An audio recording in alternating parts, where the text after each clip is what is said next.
daging. Oh daging lu. Innalillahi wa inna ilaihi rajiun. Ya Allah. Dapat daging orang. Tuh bulat tuh kecil tuh. Itu depan lubang. Yang bulat itu yang merah daging. Ya Allah.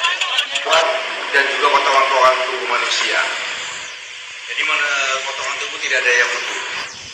Kami memang fokus hanya mencari, saat ini tugaskan adalah potongan-potongan tubuh. Jadi apa yang bisa kita cari kita ambil. Sepanjang jalan itu kita ambil.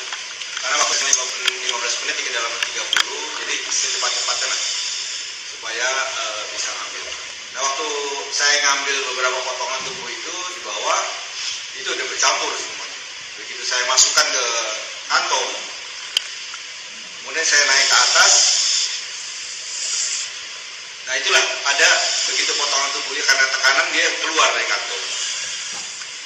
Nah baru terdengar suara-suara yang suara-suara aneh yang sebenarnya orang bilang suara manusia. Padahal secara di dalam air itu kan kita tidak bisa berbicara pakai peralatan scuba.